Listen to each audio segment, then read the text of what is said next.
Ya está, se va. Hola, ¿cómo andan? Vamos a arrancar con la actividad y en pantalla está la meditación de apertura. Nos sentamos cómodos con la espalda recta, aflojamos las tensiones del cuerpo,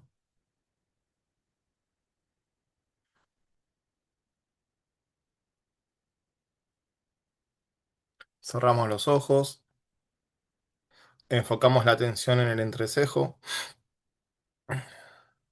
y realizamos 3 respiraciones lentas, suaves, uniformes y profundas, inspirando y exhalando por nariz. Comenzamos.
Entonemos 3 veces la palabra sagrada Om.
Gurur Brahma, Gurur Vishnu, Gurur Devo Maheswaraha,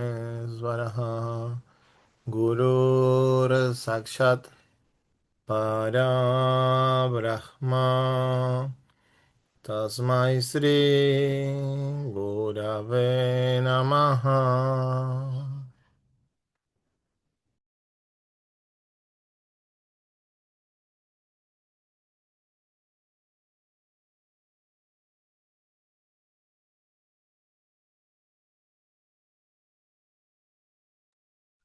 Namaskarams, Master.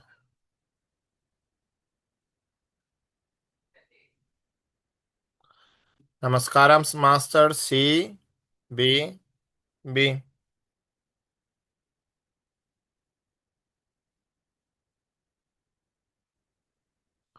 Namaskarams, Master, C. B. B. Namaskarams, Master, C. B. B. To your lotus feet.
Desde el punto de amor en el corazón de Dios, que afluya amor a los corazones de los hombres.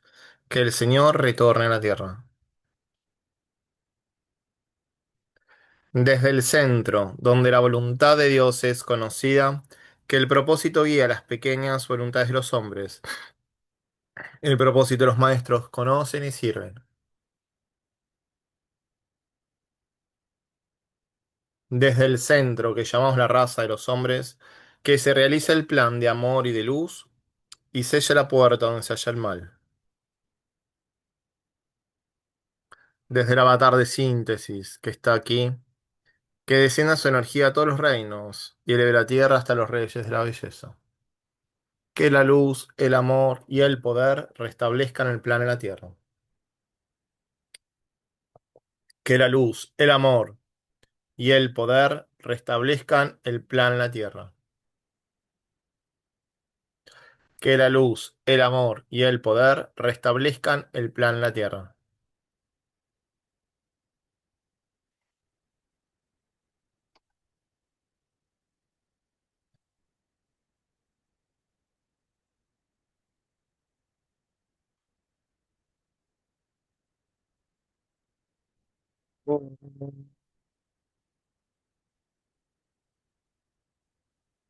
Bien.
Lentamente y luego en respiración suave y profunda, inspirando y exhalando por nariz, retomamos la percepción habitual.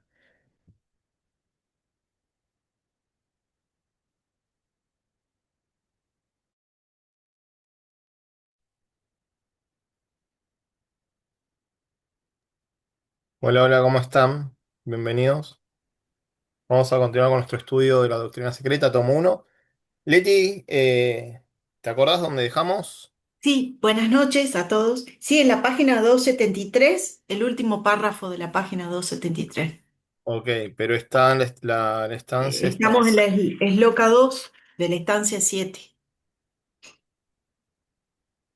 ¿Y en qué página está la estancia? ¿La tenés? Acá, esta. Sí, Ok. Bueno, leamos la estancia y vamos a la página y al dale. párrafo que nos faltaba trabajar. Dice, el rayo único multiplica los rayos menores, la vida precede a la forma y la vida sobrevive al último átomo.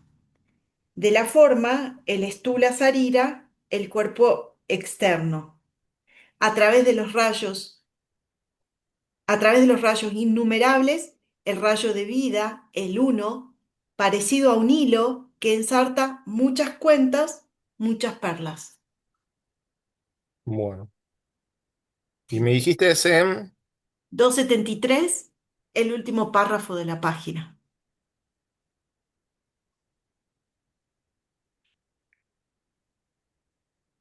Ahí Acá. está. A esto contesta el ocultismo oriental. A partir de ahí.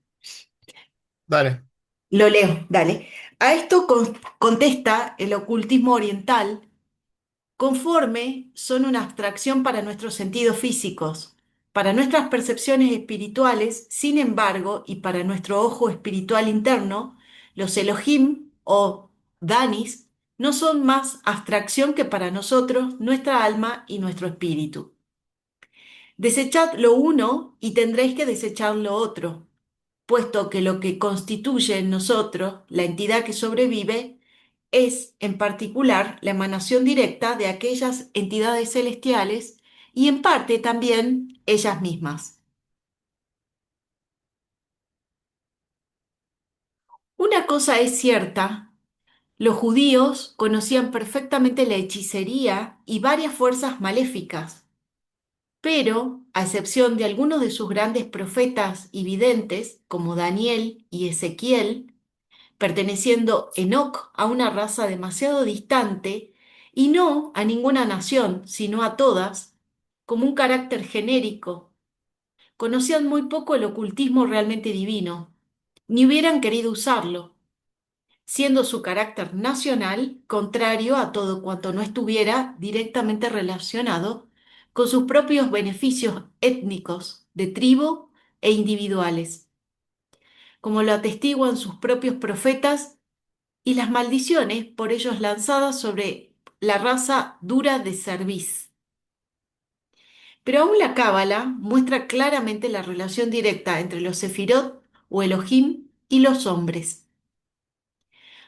Por lo tanto, cuando se nos demuestre que la identificación cabalística de Jehová con Biná, un sefirá femenino, posee todavía en sí otra significación suboculta.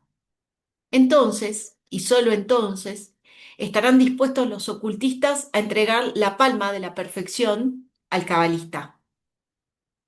Mientras tanto, se sostiene que, como Jehová es, en el sentido abstracto de un Dios viviente, un número sencillo, una ficción metafísica y únicamente una realidad cuando se le coloca en su lugar apropiado como emanación y como sefirá. Tenemos el derecho de afirmar que el Zohar, según de ello, es testigo en todo caso. El libro de los números expresaba en su origen, antes que los cabalistas cristianos lo hubiesen desfigurado, y expresa todavía la misma doctrina que nosotros, o sea, la de que el hombre emana, no de un hombre celeste, sino de un grupo septenario de hombres celestes o ángeles, lo mismo que Mander, el pensamiento divino.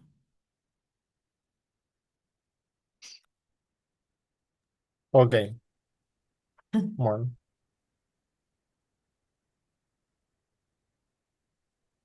¿Algún comentario? No. Como que ella tiende a irse por las ramas y a mi criterio no se ajusta siempre a la esloca que se trabaja, ¿no? O sea, Ujú. que abre puertas y avanza entre ellos sin que la relación sea clara entre lo que dice y lo que trata de explicar o lo que está desarrollando en cuanto a la esloca. Por lo menos esa es mi interpretación.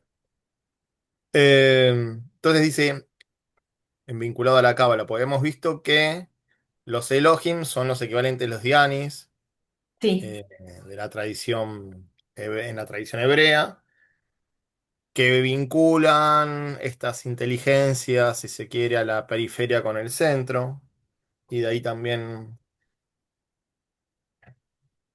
el valor numérico que tiene la palabra Elohim relacionado con pi como uno de los números sagrados y uno de los números a partir de los cuales, por lo tanto, se estructura la manifestación en sus diferentes escalas. Otro sería el Ujú. número de oro, pi. Pero en este caso está haciendo hincapié en el número pi. Al decir 3 14 15 y demás, me parece que hay ahí un vínculo para investigar. Al menos es mi impresión. Y entonces dice, a esto contesta el ocultista oriental, o sea, como que venimos hablando de Cábala, y el ocultista oriental, al que Blavatsky, a mi entender, le da mayor nivel, dice, conforme son una abstracción para nuestros sentidos físicos.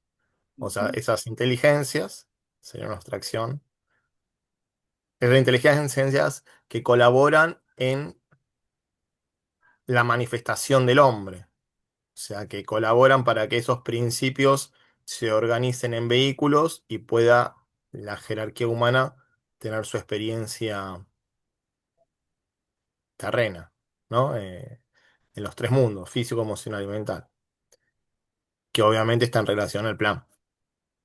Te dice, para nuestras percepciones espirituales, sin embargo, y para nuestro ojo espiritual interno, Elohim, o para mí ahí Danis. está mal escrito, sería Para mí Danis, son para mí Danis. son Ujú. Dianis. No son más abstracción que para nosotros nuestra alma y nuestro espíritu, ¿no? O sea, el alma y el espíritu desde el punto de vista físico es una abstracción. Digamos que por ahora es una hipótesis, más allá de que alguno puede estar más seguro o tener la experiencia directa en términos del conocimiento humano, científico, es una hipótesis, que según el tibetano se va a corroborar en, en poco tiempo. Pero como bien plantea acá, estas inteligencias Ujú. cósmicas, solares y planetarias, que podrían ser las jerarquías, igual que los Elohim, que son esas mismas jerarquías pero con otro nombre, son una abstracción no muy diferente a lo que podría ser para nosotros en este estado evolutivo que tenemos, el alma y el espíritu. Dice, desechad lo uno y tendréis que desechar lo otro, puesto que lo que constituye en nosotros la entidad que sobrevive es en particular la emanación directa de aquellas entidades celestes y en particular también ellas mismas.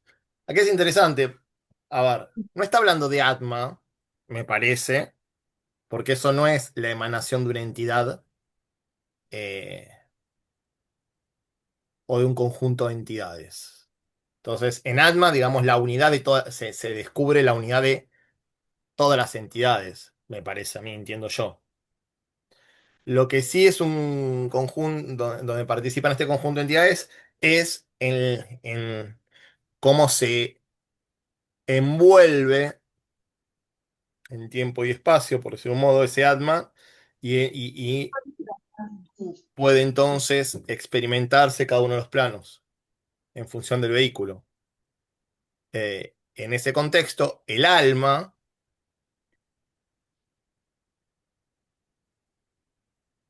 que sería Budimanas, es una emanación de Atma, no es, o sea, Atma sería lo que lo sostiene por detrás, a veces también se lo llama mónada, Atma Budimanas, pero digamos, el alma humana sería,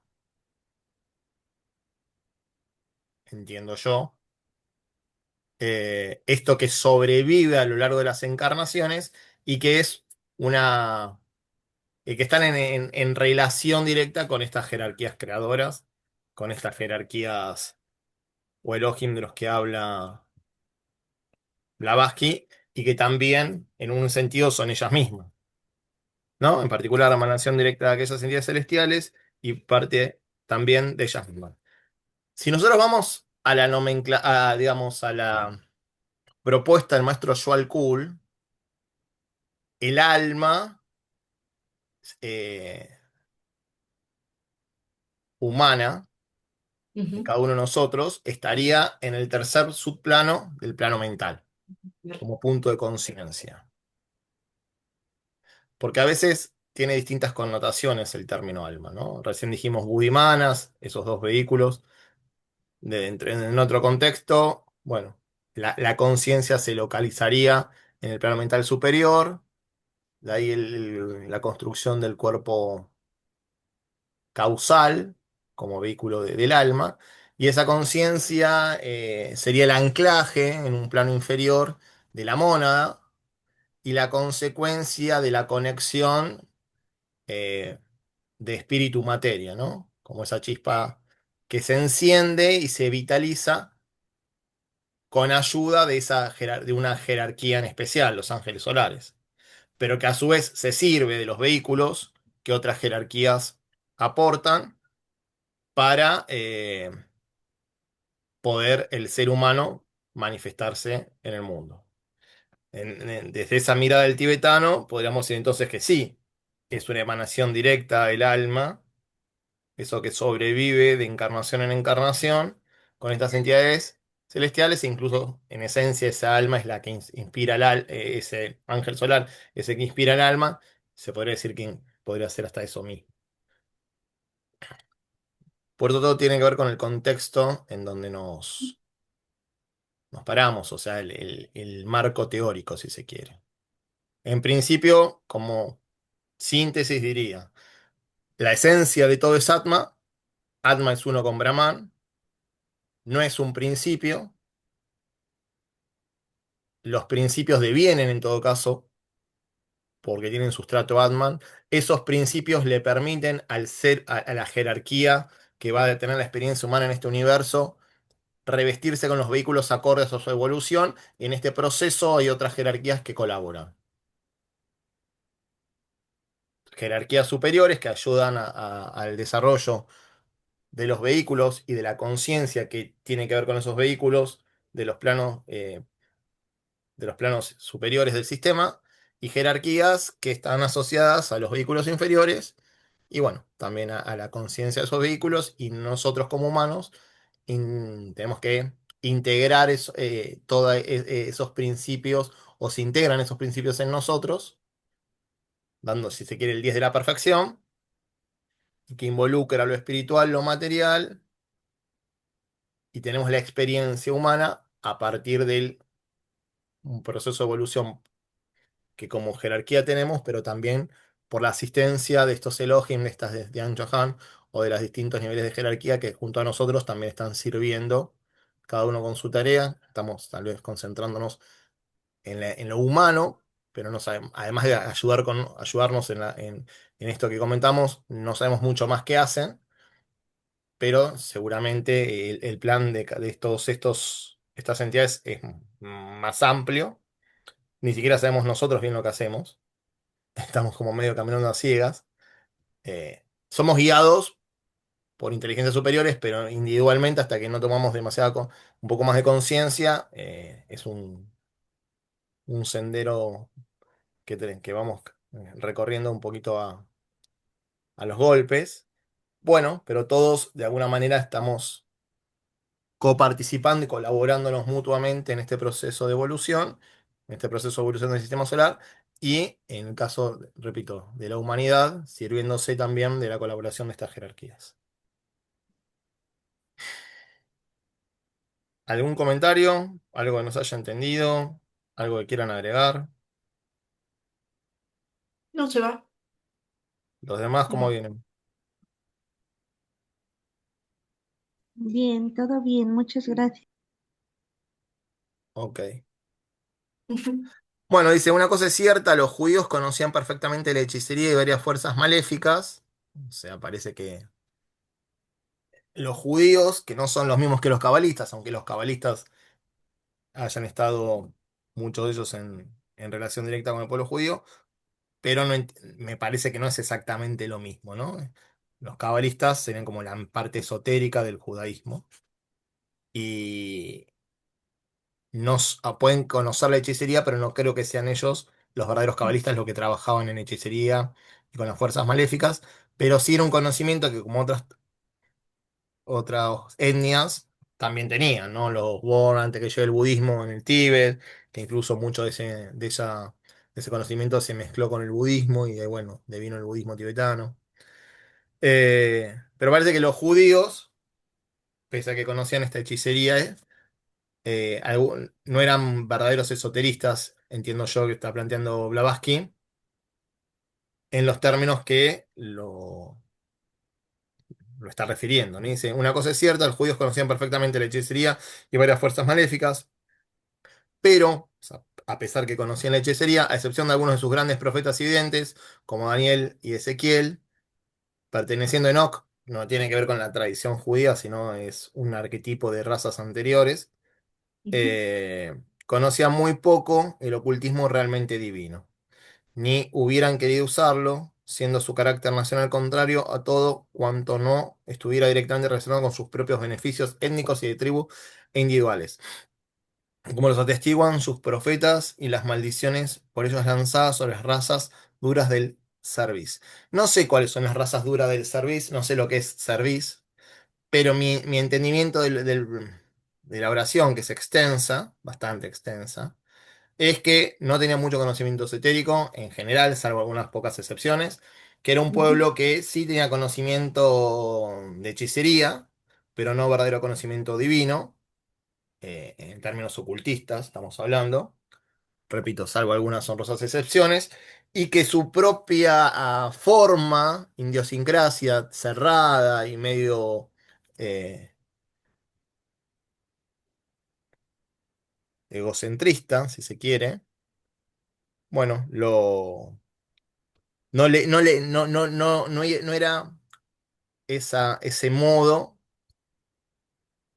proclive al contacto con el verdadero ocultismo divino, ¿no? Porque desde la ilusión de separatividad, eh, poco ocultismo realmente divino podrían conocer, hacer una etnia muy cerrada, eso estaba fuerte, y eventualmente los que consideraban profetas, en realidad lo que sumaban era esa idiosincrasia bien cristalizada de tribu, o sea, lo fortalecían, ese egregor, si se quiere, lo fortalecían, y generando esa separatividad para con los otros pueblos, hasta mandarle maldiciones o creerse ellos mismos como superiores, ¿no? Esa es un poco la impresión que me da lo que está señalando Blavatsky. Eva, ahí Yami dice, hay una parte del esoterismo judío que trabajaban con otro tipo de magia, que más tarde se llamó Goetia o Teurgia Oscura. Trabajaban con el árbol de la muerte y los 72 genios o demonios de la Cábala, entre ellos los Askenazim que se fueron a Nuremberg. No, no sabía Bueno, eso. ahí también habría que verlo un poco a nivel kármico, ¿no? ¿Qué Mm, pasó que después este pueblo sufrió tanto y tanta persecución? ¿Cuáles las causales subyacentes que precipitan en las barbaridades que después tuvieron que y sufrir? vivir. O sea, el uso de la hechicería, el cristalizarse en sus creencias y separarse del resto, el atacar, si se quiere, a los demás, como plantea Blavatsky, lanzándole maldiciones o creyéndose superiores. Tal vez todo eso sea alguna de las causas que precipitaron en las barbaridades que tuvieron que sufrir, sobre todo en la Segunda Guerra Mundial, por lo menos esa es la parte que conocemos nosotros y Ahí tenemos dice, más sí, fresca. Yami.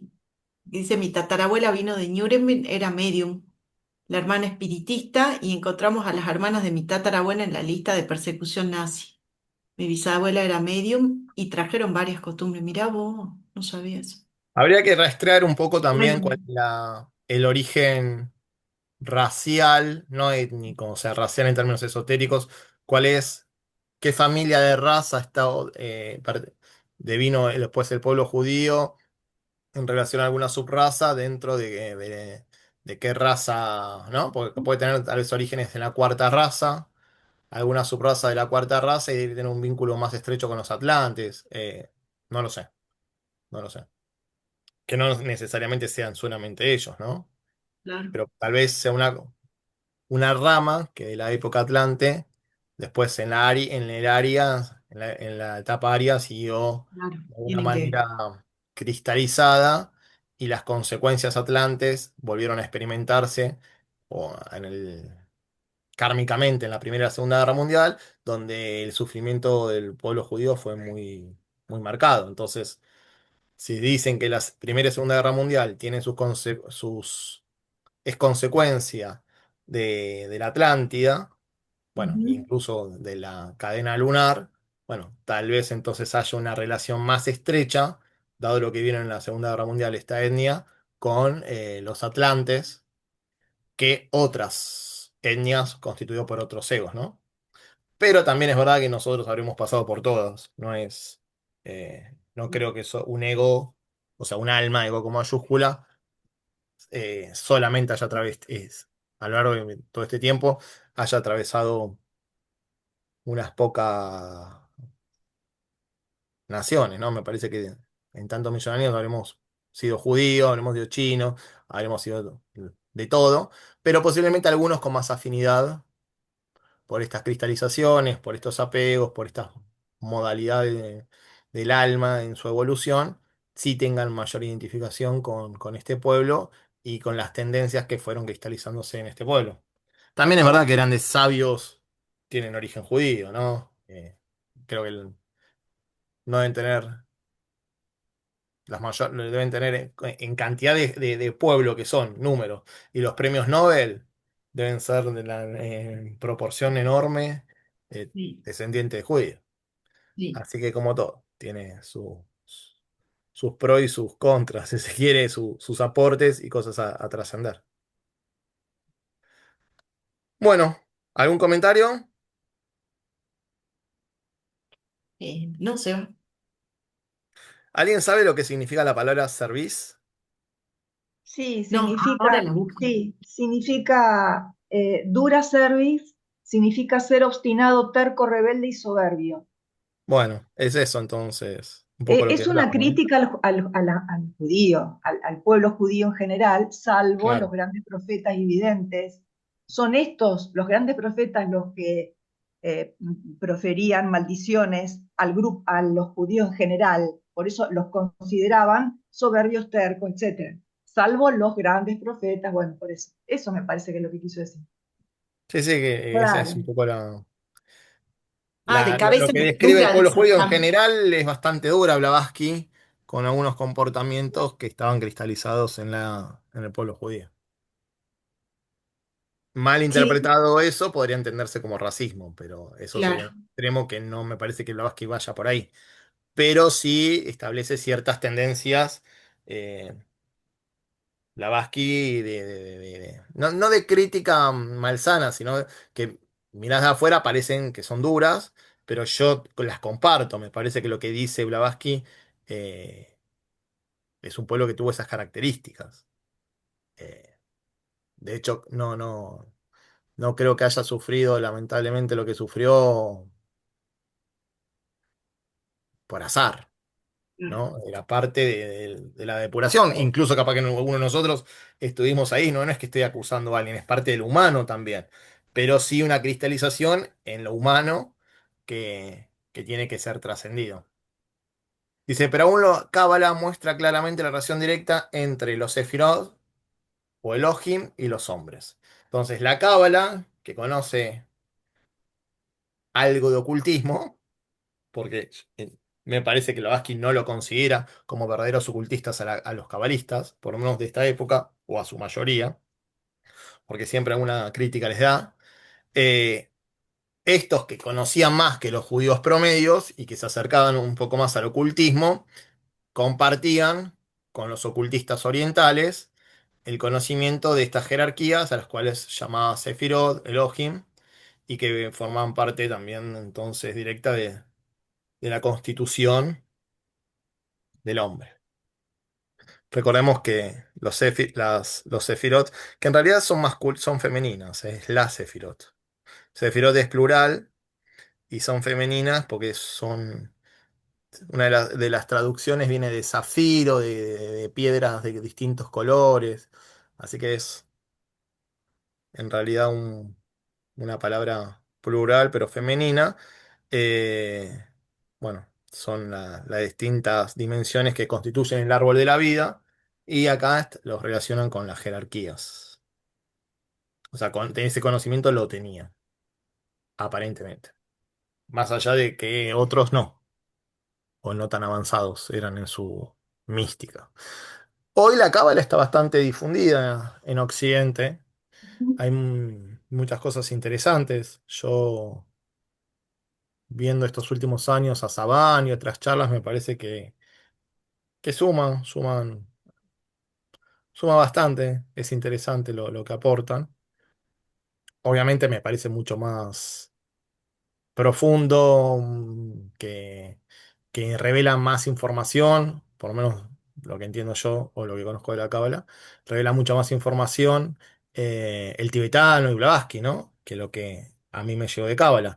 Pero sí hay cosas que me sumaron, por ejemplo, de Mario Sabán, con cosmogénesis, antropogénesis mucho no asumen ellos, y con el carro de fuego, la construcción del cuerpo de luz también, y el hecho de diagramar a los distintos universos a partir de una estructura del árbol de la vida, con la geometría que eso implica, eh, los vínculos que se establecen entre las diferentes dimensiones, como un estudio psicológico, me parece también interesante. O sea, me parece una herramienta útil como para complementar nuestro tronco, que creo que pues, compartimos, que es Blavatsky, Alice Bailey, y si se quiere, por lo menos para mí, el excepcional maestro Kumar, que trabajó con Krishnamacharya como consecuencia, como continuidad de este proceso de que inició Blavatsky, más todas las otras líneas que estudiamos, ¿no? Porque tenemos una mirada holística nosotros, y entre esas miradas que incorporamos a la cábala y algo nos suma.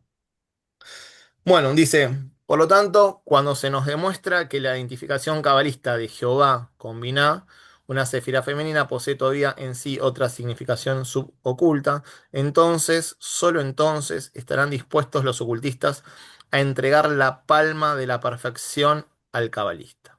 O sea, aparentemente, no me es del todo clara la oración, pero me da la impresión que cuando los cabalistas den un paso más en su conocimiento y reconozcan a esa Sefirá Binah como el aspecto femenino de la divinidad y no queden entonces tan condicionados por una mirada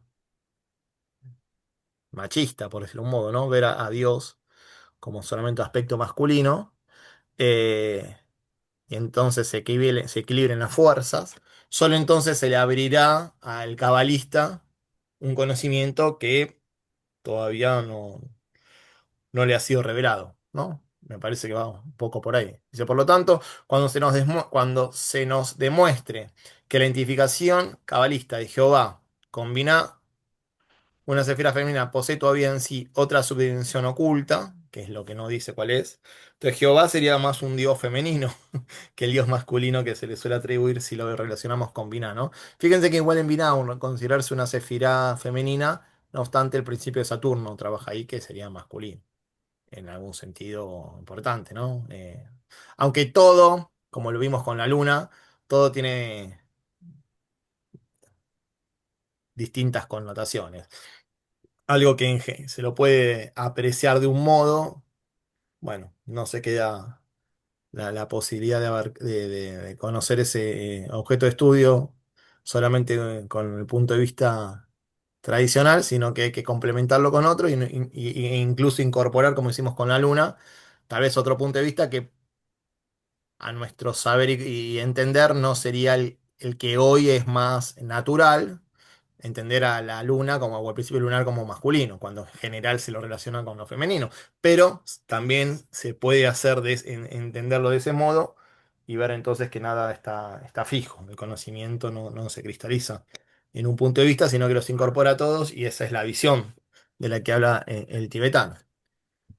Entonces, volvamos. Por lo tanto, cuando se nos demuestre que la identificación cabalística de Jehová combina una sefirá femenina, posee todavía en sí otras dimensiones ocultas que aparentemente no se conocen, o no se, o todavía la mayoría no la tienen de los cabalistas, entonces, y solo entonces estarán dispuestos los ocultistas a entregar la palma de la perfección a la cábala. Entonces, cuando esas dimensiones ocultas de Jehová en relación a la Sefirá Binah, que es femenina, se descubran o se empiecen a investigar, bueno, puede ser que los cabalistas alcancen una mayor perfección que la que tienen hasta ahora. Creo que dice algo así. No es muy feliz a mi criterio aquí para expresar ideas a veces. Por lo menos no para mí. No es demasiado claro.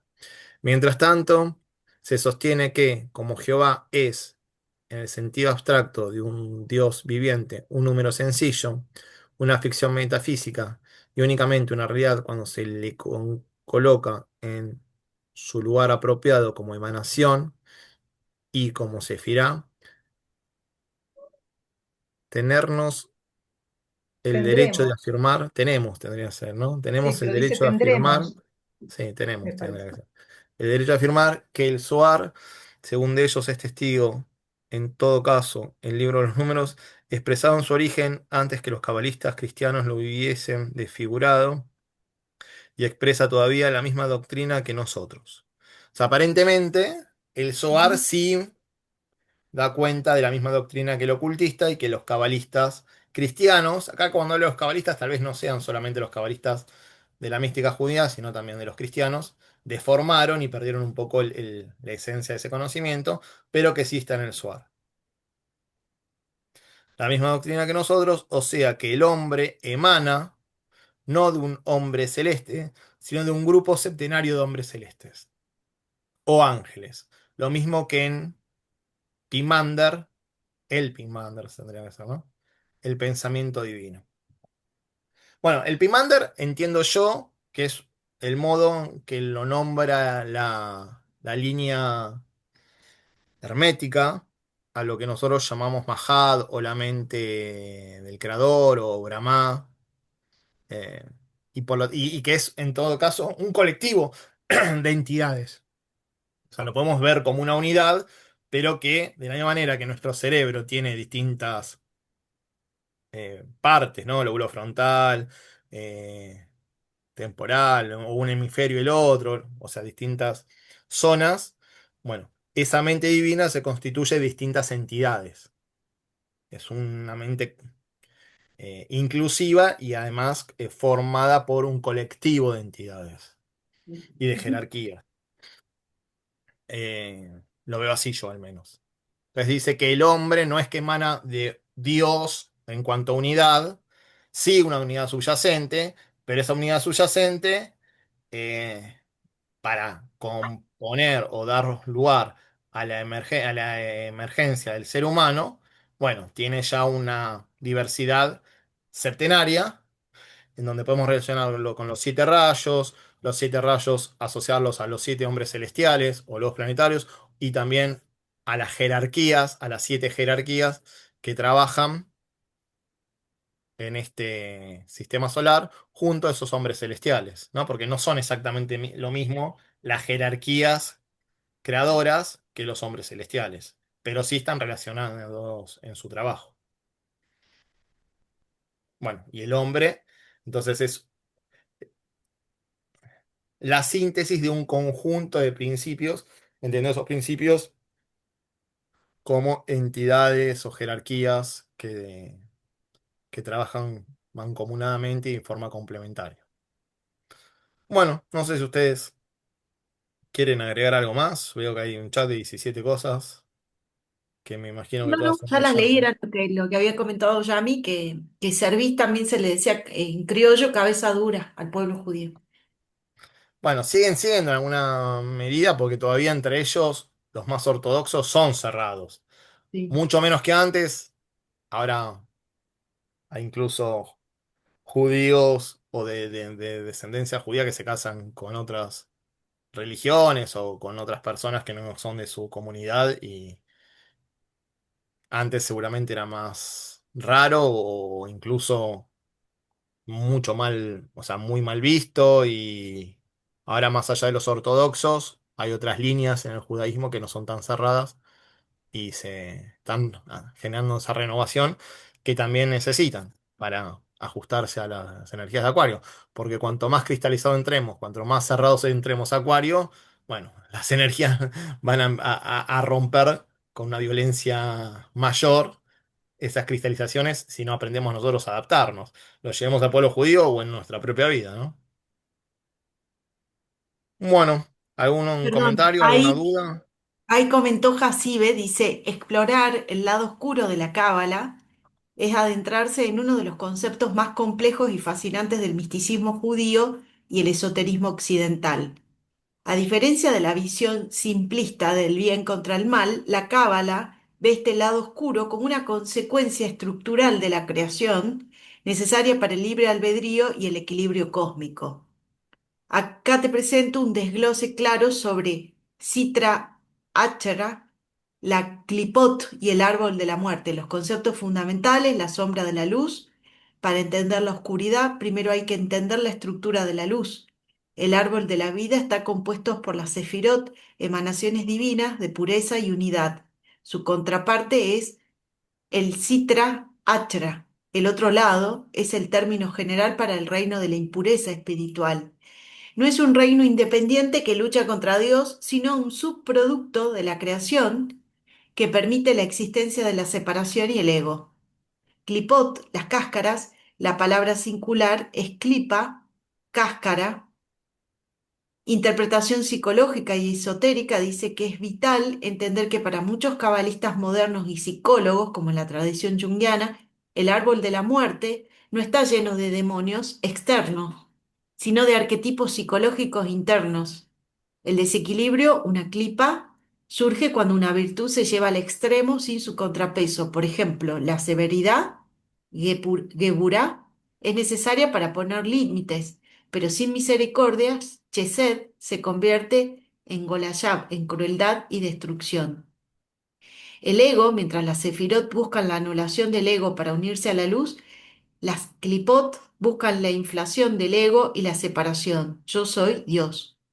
Los túneles de Set en el ocultismo occidental, como en la obra de Kenneth Grant, habla de los senderos que conectan estas clipot, conocidos como los túneles de Set, que representan viajes a las partes más subconscientes y reprimidas de la psique humana. La advertencia, la tradición advierte severamente sobre jugar o invocar estas energías. Y ahí compartí unos gráficos, unos cuadros. Ujú. Sí, dice Ok, ahí. gracias. Sí, ¿algo más? No, son. Sí, dice Netchat Victoria y Arabat Sarak. Después pone Jod, el esplendor y el intelecto, Samael. 9 Yesod, el fundamento, Gamaliel. 10 Malkut, el reino, la materia, Lilith, Nahemot. Y Ok, después, las distintas entidades que a veces se les atribuye. Bueno, claro, Keter, Yokma, Binah, eh, y bueno, Chesed, Geburah. Tiferet, no sé cómo se dice. bueno, creo que está bien ya haber trabajado este punto 2. Se fue Ujú. un poco por las ramas, con el judaísmo. A ver, después de haberlo leído, o sea, haber leído todo el desarrollo, vamos a volver a leer La Esloca. A ver, ¿qué te la busco? ¿Querés que la lea? Sí, ¿en qué página estaba? En la Acá. 266. Ujú. El rayo único multiplica los rayos menores. O sea, la lectura, sin irnos a más sencilla, es la unidad a partir de la cual surge la diversidad.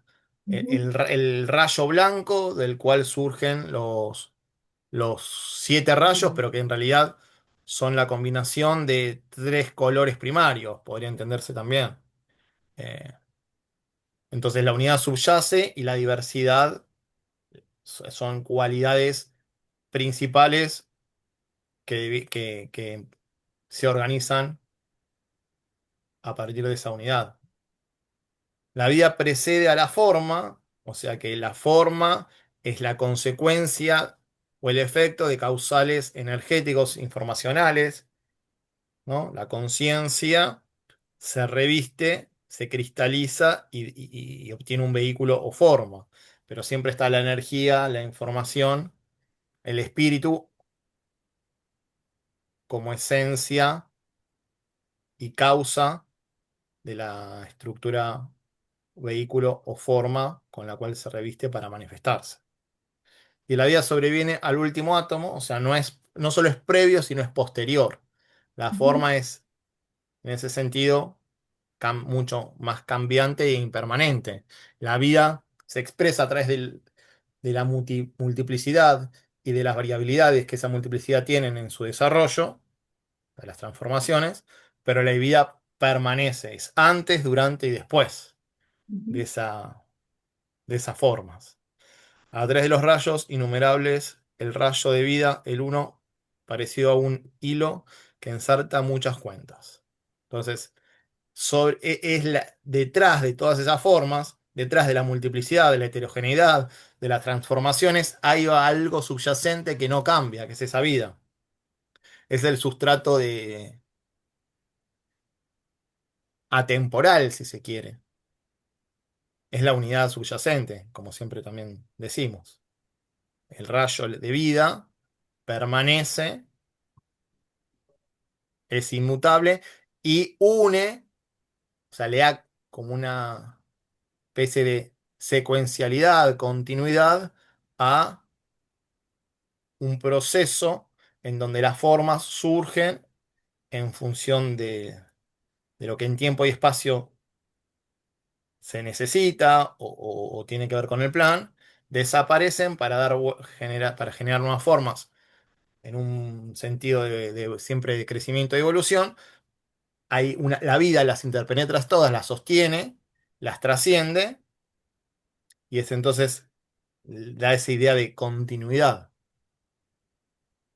Es como las perlas de un collar, ¿no? Las perlas son muchos, los mundos son muchos, los universos son muchos, los cuerpos son muchos, las circunstancias son muchas, pero la vida que le permita a todo existir es lo permanece y es lo que le da razón de ser a toda esa multiplicidad de experiencias, nombres y formas.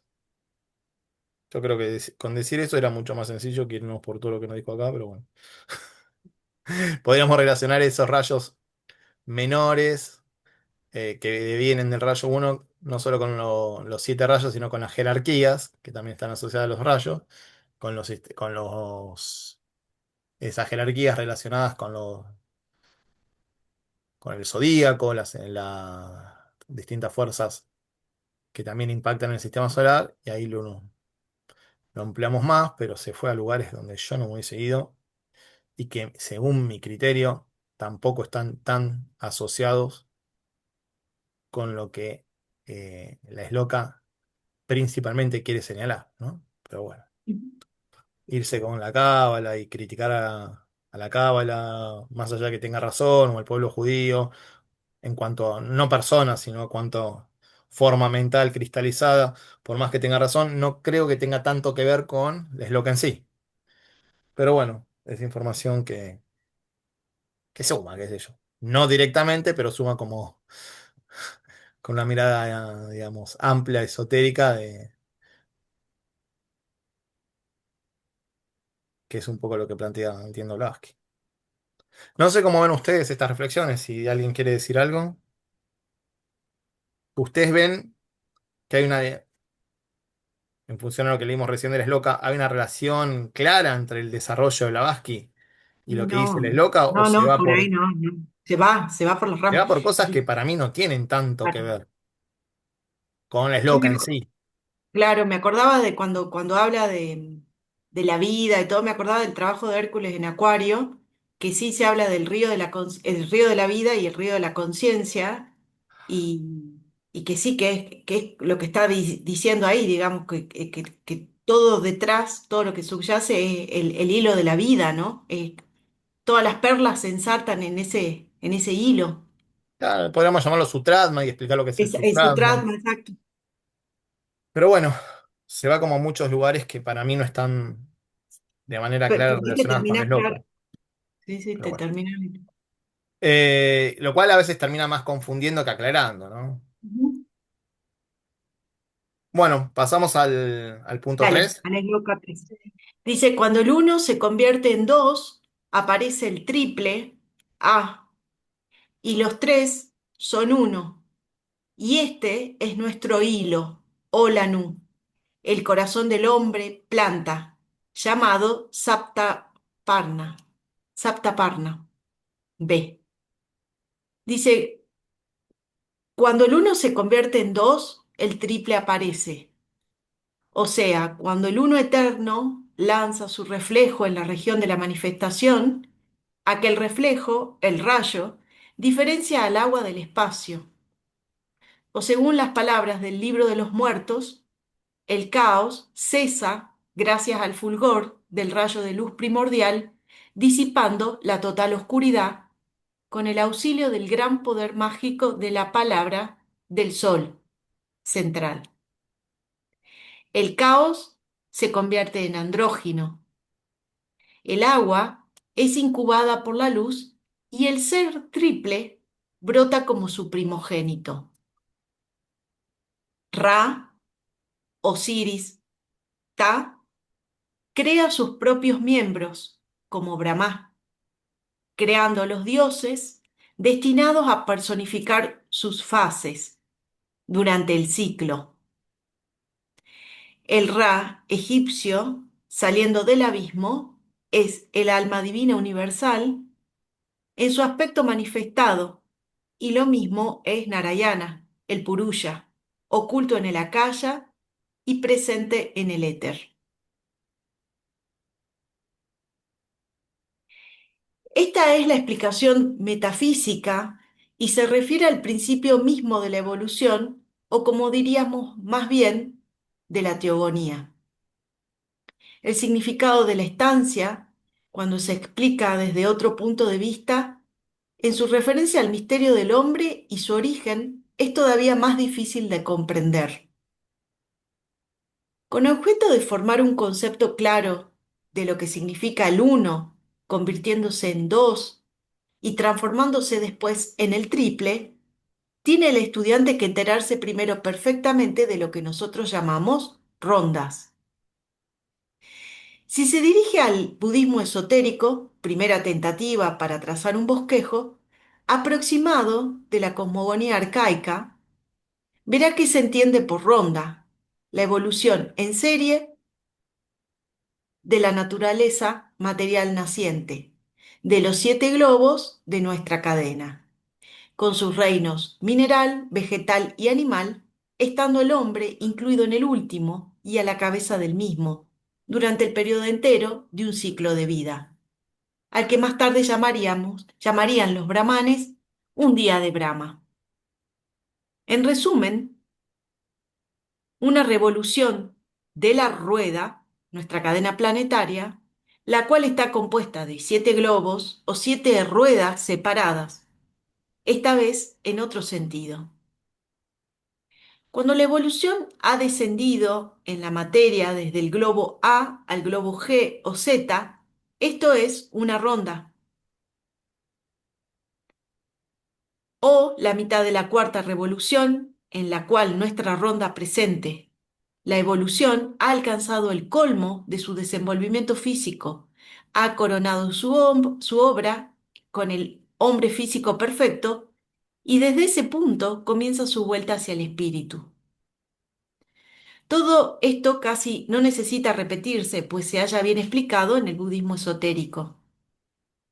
De lo que en él apenas se trataba y lo poco que en él se dice ha conducido a muchos al error. Es del origen del hombre y respecto de este punto puede hacerse ahora un poco más de luz, lo suficiente para hacer más comprensible la estancia, pues el asunto no será explicado de un modo completo más que en su lugar debido en los volúmenes 3 y 4.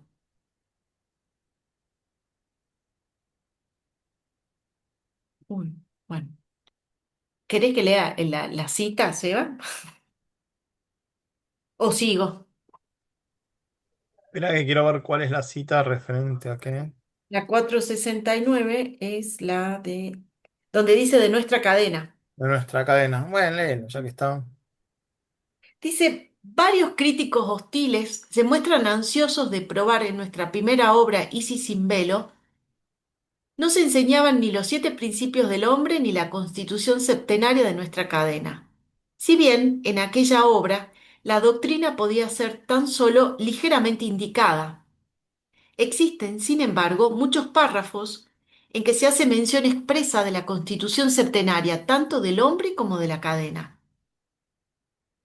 Hablando de los Elohim, volumen 2, página 420, se dice, ellos permanecen sobre el séptimo cielo o mundo espiritual, pues son quienes, según los cabalistas, han formado sucesivamente los 6 mundos materiales, o más bien tentativas de mundos, que han precedido al nuestro propio, que según ellos dicen es el séptimo.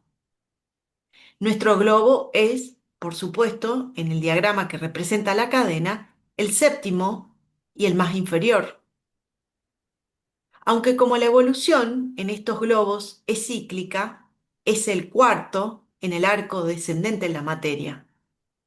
Y además, se dice, según las nociones egipcias, lo mismo que en la de todas las demás creencias fundadas en la filosofía.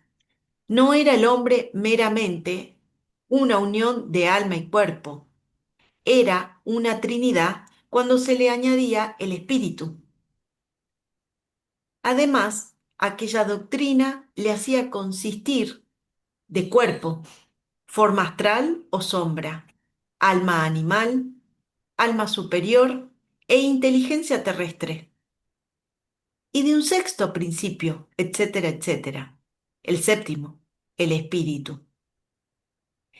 Tan claramente se hayan mencionado estos principios que aún en el índice se encuentran los 6 principios del hombre, siendo el séptimo, en estricta verdad, la síntesis de los 6 y no un principio, sino un destello del todo absoluto. Ahí está lo que decías, Sebastián, que no era un principio, Sí. Ujú, el séptimo. Sí. Y también fíjense lo interesante al principio, que dice lo que dijo en Isis sin velo, y después pudo revelar algo más en Doctrina. Eso nos da Sí. a pensar que si Doctrina se escribió hace ya tanto tiempo, bueno, otros iniciados que vinieron luego de Blavatsky tuvieron la posibilidad de revelar cosas que Blavatsky Ujú. insinuó o que no fueron claras o eran confusas, porque el proceso de evolución así lo fue permitiendo. Y Y esto también aparte porque no se le permitía transmitir todo. Había cosas que no las tal podían cual, sí, transmitir. sí, sí, tal Estaba cual, tal cual, contenido todo eso. Y seguro. Por eso digo que amén, el proceso de claro. evolución permite que se vaya haciendo exotérico lo que antes estaba oculto y esotérico. Sí, Entonces, los que se quedan solamente con Blavatsky y no aprovechan iniciados que vinieron después, no entienden esto que está mismo diciendo Blavatsky, que con su obra lo tuvo que hacer.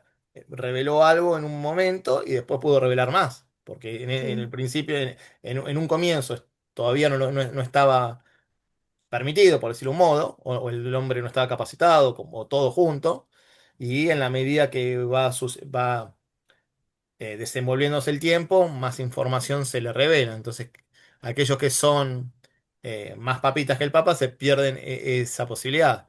Y es algo que ujú. plantea también Anglada. ¿Qué Información que dice? dice, yo les estoy dando, hace no Sí, mucho no se les podía dar. Lo dice. claro, es lógico.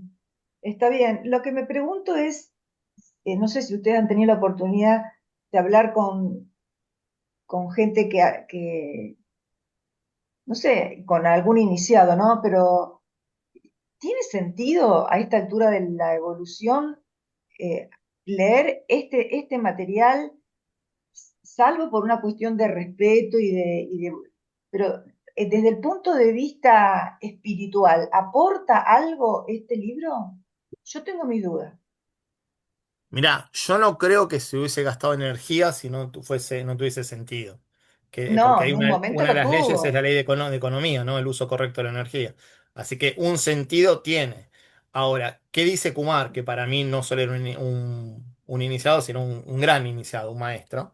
Dice que doctrina es lo último que se tiene que estudiar, que se tiene que estudiar incluso con tratados sobre el fuego cósmico, no antes, porque puede ser entonces que sea difícil encontrarle ese aporte que vos eh, preguntas que si tiene.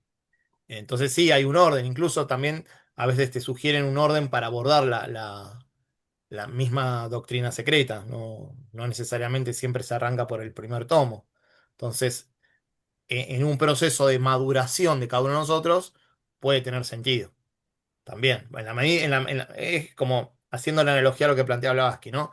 De la misma manera que la humanidad tal vez no estaba preparada en algún momento para recibir una información y después esa información sí se puede empezar a revelar, bueno, nosotros tal vez en una etapa de nuestra vida no estamos preparados para trabajar con doctrina y después, avanzando, sí podemos empezar a aproximarnos al texto, sin decir que lo vamos a descubrir todo o que nos va a servir de una manera categórica y clara, ¿no? Puede que sí, pero tal vez no, y en la medida que seguimos profundizando, eso también se va revelando.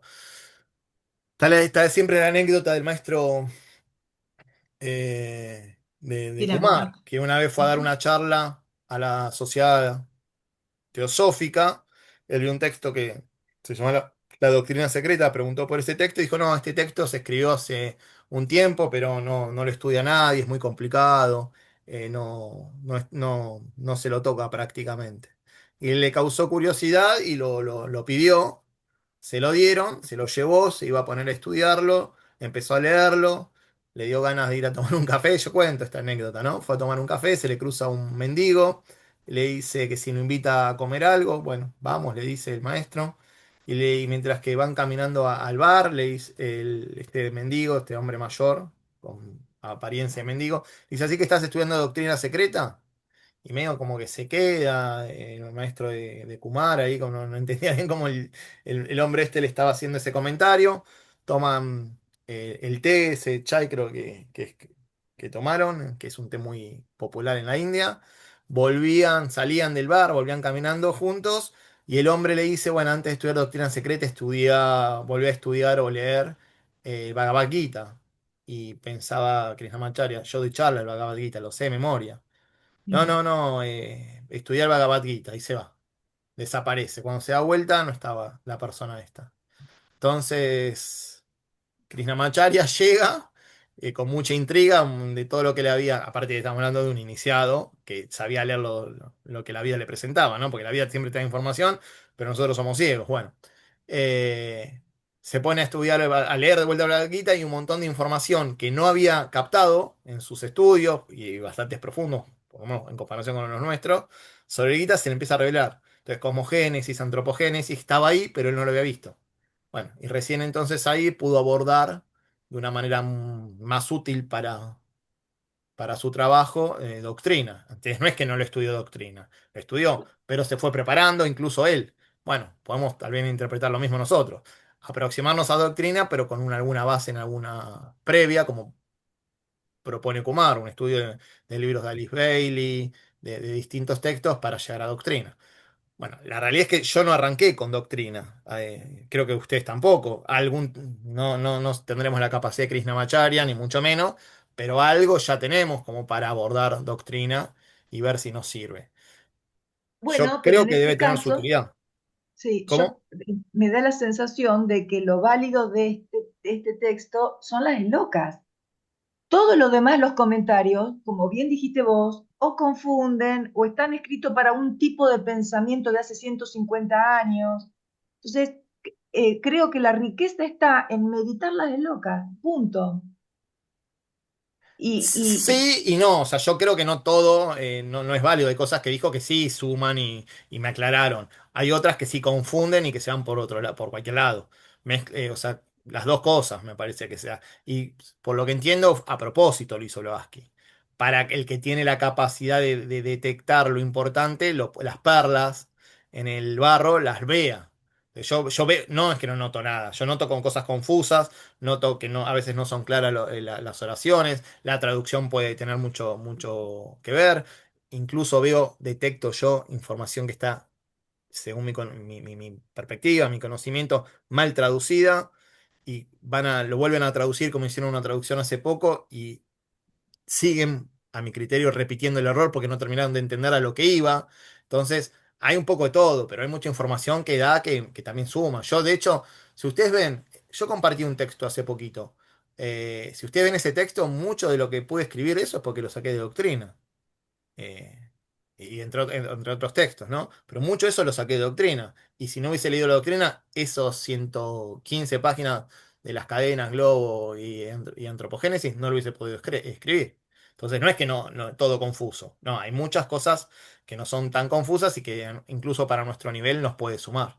Y después tiene un montón que son confusas y que, no sé, a nosotros nos parece confusas. Habría que ver si desarrollamos la conciencia, si siguen siendo confusas. O capaz son a propósito confusas para que podamos desarrollar la mente más abstracta y poder ver eh, tras eso lo que hay, aunque literalmente sea confuso, bueno, atravesar ese velo y captarlo la luz dentro de ese vestido confuso intencional. Y algunas veces también lo hacemos, me parece que algunas veces descubrimos en el texto confuso de Blavatsky alguna perla que está oculta, no tan clara. Y después otras perlas sí me parecen son más claras. Y repito, pero alguna vez también alguna cosa no tan clara lo llegamos me parece al menos, a, a captar o a aproximarnos un poco. Bueno, ¿seguimos? Dale. Dale. Sí, decía también, para que leo que decía Yami, que también sí nos sirve porque vamos entrando, dice, cuando vamos adquiriendo las claves. Inclusive vamos entrando en sentidos más profundos. Se dice que la cábala tiene cuatro aspectos de profundidad, que es el último, el sof, el secreto. Sot le dicen también porque hay varios niveles de interpretación. Bien, dice, ahora bien, cada ronda en el arco descendente es tan solo una repetición en forma más concreta de la precedente. Así como cada globo, hasta nuestra cuarta esfera, la Tierra actual, es una copia más corpórea y densa de la esfera menos material que la precede, en su orden sucesivo en los tres planos superiores.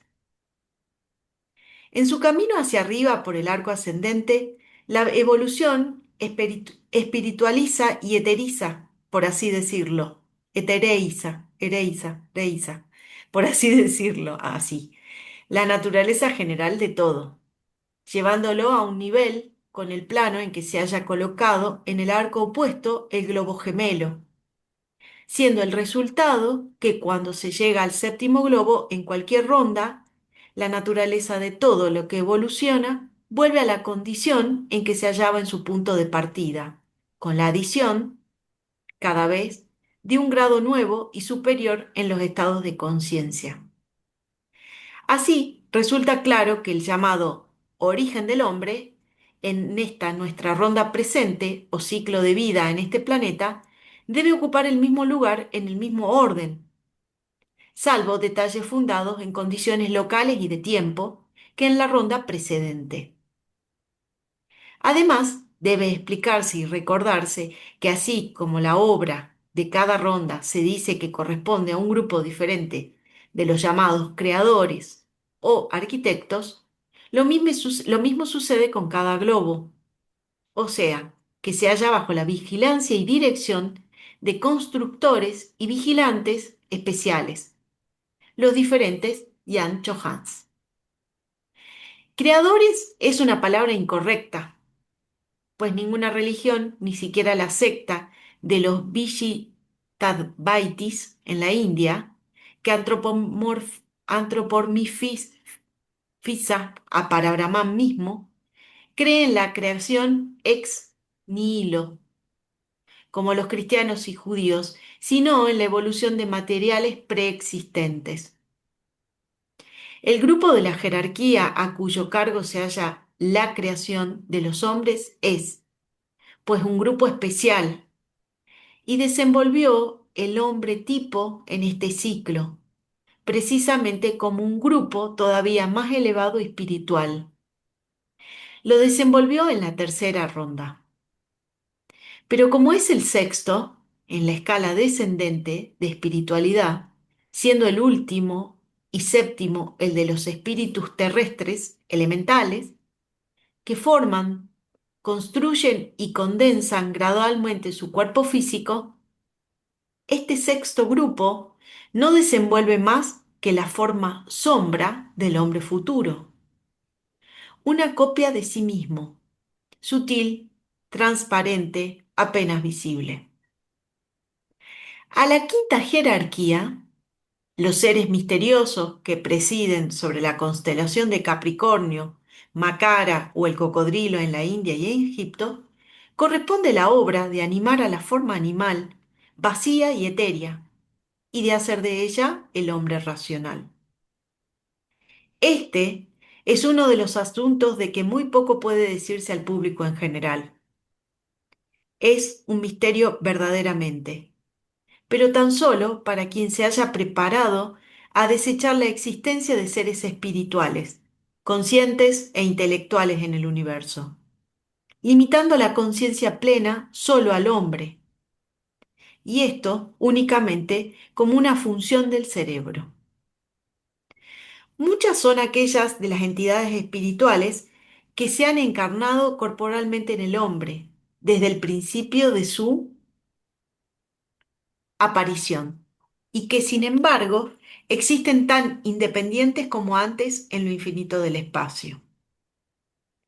Para decirlo con mayor claridad, una entidad invisible semejante puede estar corporalmente presente en la Tierra sin abandonar, sin embargo, su estado y funciones en las regiones suprasensibles.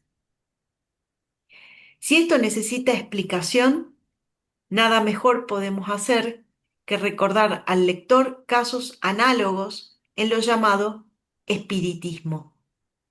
Si bien son muy raros, al menos en lo referente a la naturaleza de la entidad que se encarna o toma posesión temporalmente de un médium, pues los llamados espíritus, que pueden en ocasiones apoderarse de los cuerpos de los médiums, no son las mónadas o principios superiores de personalidades desencarnadas. Semejantes espíritus pueden ser tan solo elementarios o nirmanakayas.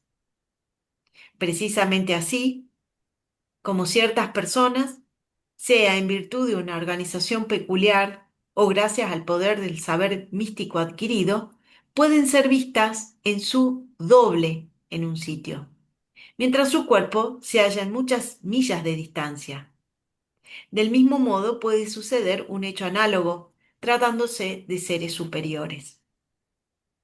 El hombre, filosóficamente considerado, es, en su forma exterior, sencillamente un animal, apenas más perfecto que su antecesor, parecido al pitecoide de la tercera ronda.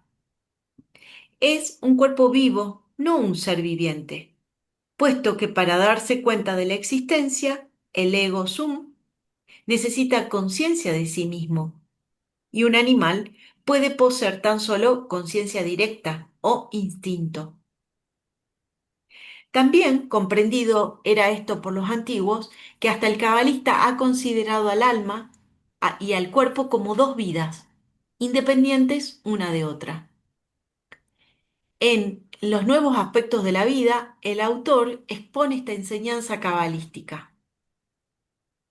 Sostiene ellos que, funcionalmente, espíritu y materia, de correspondiente opacidad, tendieron a unirse, y que los espíritus creados resultantes estaban constituidos en el estado desencarnado por una gama en que se hallaban reproducidas las diferentes opacidades y transparencias del espíritu elemental o increado, y que estos espíritus, en estado desencarnado, atrajeron, se apropiaron, dirigieron y asimilaron el espíritu elemental y la materia elemental, cuya condición se hallaba en conformidad con la suya propia.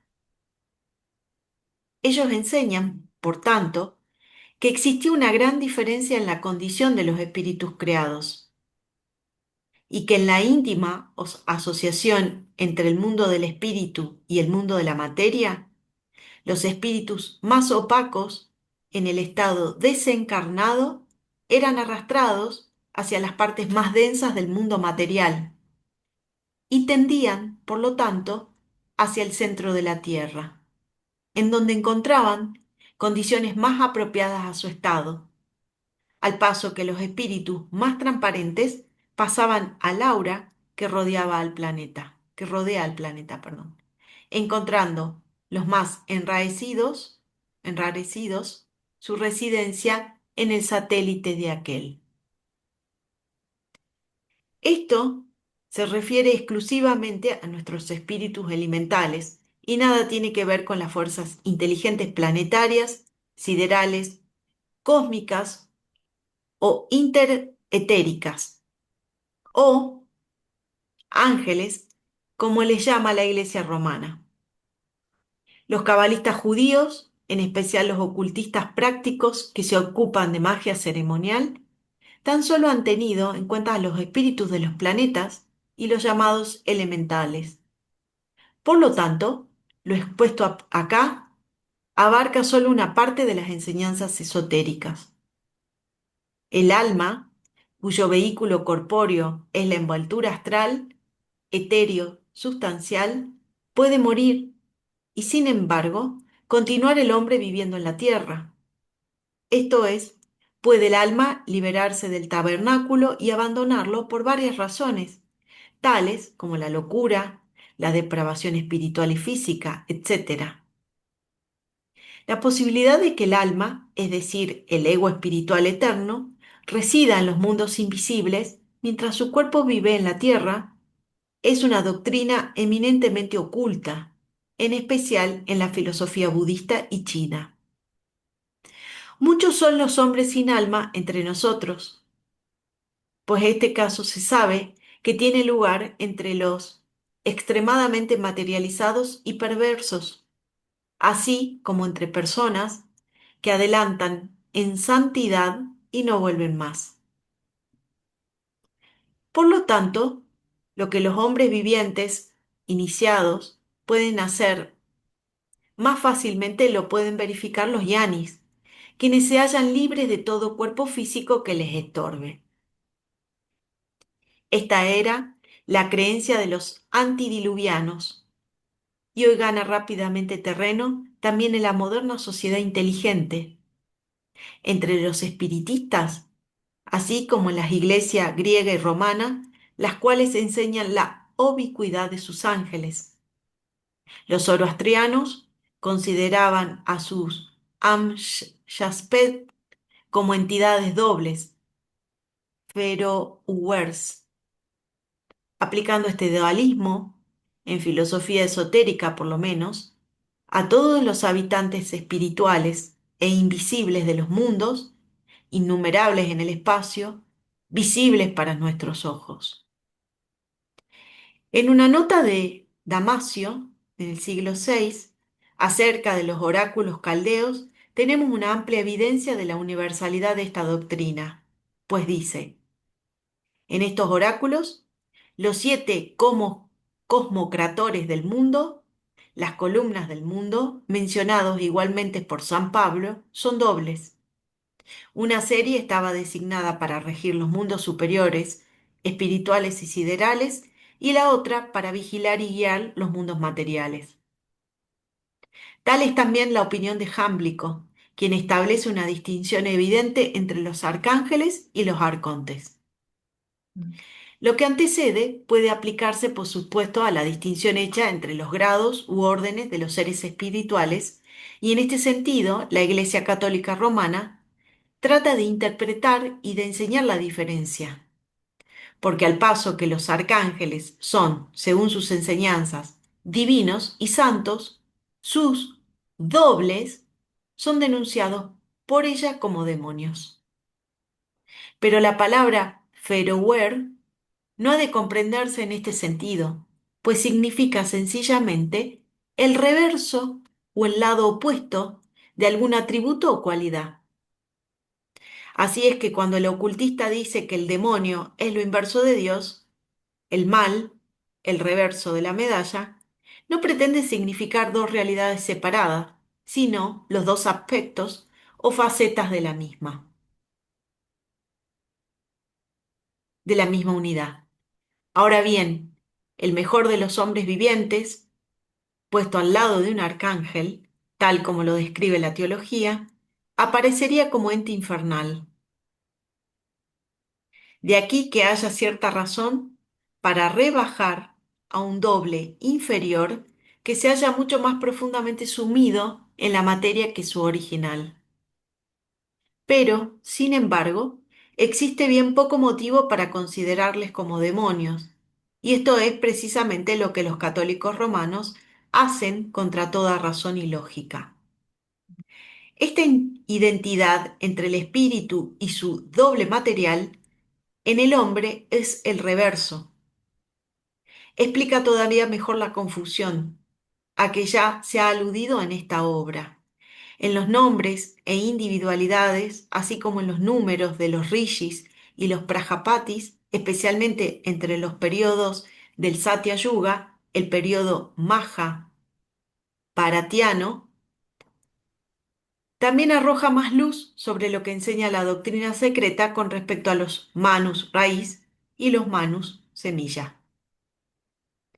Se nos enseña que no solamente estos progenitores de nuestra humanidad poseen su prototipo en las esferas espirituales, sino también cada ser humano cuyo prototipo es la esencia más elevada de su séptimo principio.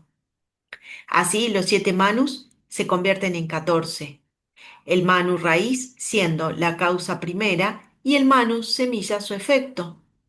Y desde el Satya Yuga, el primer periodo, hasta el periodo heroico, estos manus o rishis se convierten en 21 en número. Ahí termina el punto A. Bueno, Bueno, estamos en horario. Yo le diría que sí. lo No, abordemos la sí. próxima. Tiene cosas que son interesantes, que son claras, Ujú. o por lo menos más claras, y que aportan información o detalles a lo que ya habíamos visto en el desenvolvimiento de las cadenas, las rondas y demás. Esas son las perlas que son más fáciles de ver.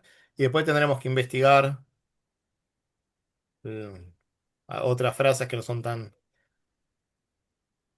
afortunadas para nuestro intelecto, pero seguramente también ocultan alguna perla de sabiduría que no es tan fácil de detectar en una primera lectura.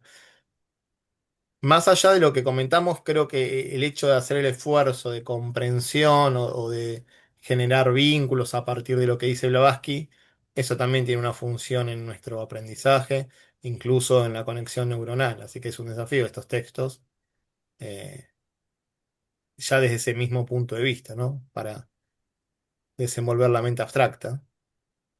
Así que eso ya es una utilidad práctica a lo que comentamos. Ujú. Bueno. Cuando el uno se convierte en 2, aparece el triple, y los tres son uno, y este es nuestro hilo. Hola Nu, el corazón del hombre planta, llamado Saptaparna. Diría que lo dejamos para la próxima, si les Dale, sí, sí, parece. sí. No sé Ujú. si alguien quiere hacer Bueno, un último comentario o una consulta, y ya nos vamos para el cierre. La próxima vamos leyendo como lo leímos todo el punto A, vamos ujú. leyendo los distintos párrafos y los vamos trabajando. Dale. Bueno, ahí en pantalla está la meditación de cierre. Nos sentamos cómodos, con la espalda recta, cerramos los ojos y enfocamos la atención en el entrecejo.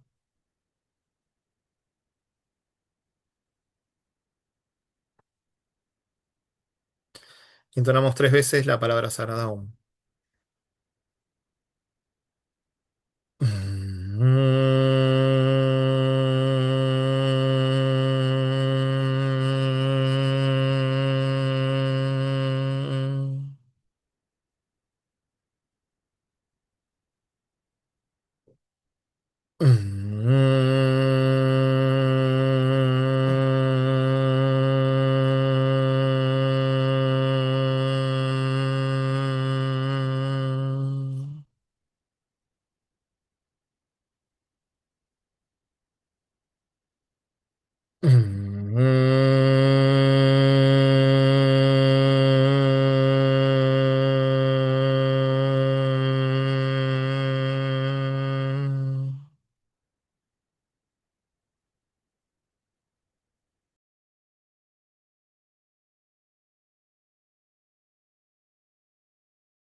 Loka samasta suki no bhavantu. Loka samasta suki no bhavantu. Loka samasta suki no bhavantu. Om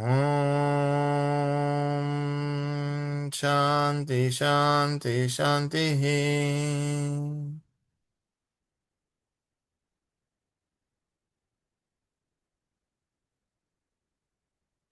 Lentamente y luego una respiración suave y profunda, inspirando y exhalando por nariz, retomamos la percepción habitual.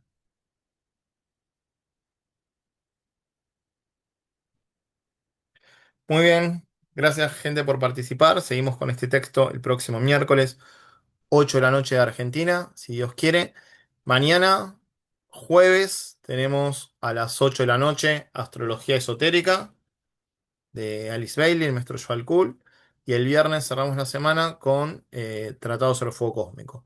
No sé si después, mañana a las 8 a las 10 de la noche, Yo está creo la que está, lectura. Seba. Creo que sí, ¿Cómo? sí, sí va a estar, creo, Reglas de Oro porque ya se mudó Ángel, así que ya está tranquilo. Ok, bueno, entonces mañana tenemos dos actividades. A las 8 de la noche, Astrología Esotérica, y a las 10 las reglas de oro Reglas para de la Oro. vida cotidiana del maestro Ram. Y el viernes, Tratado sobre el Fuego Cósmico, 7:30 p.m. de Argentina. Gracias a Gracias a todos. todos. Bendiciones. Gracias. Que estén bien. Chau, chau. Saludos. Gracias. Gracias, Mira, a nosotros también. Gracias, Lucila, a todos.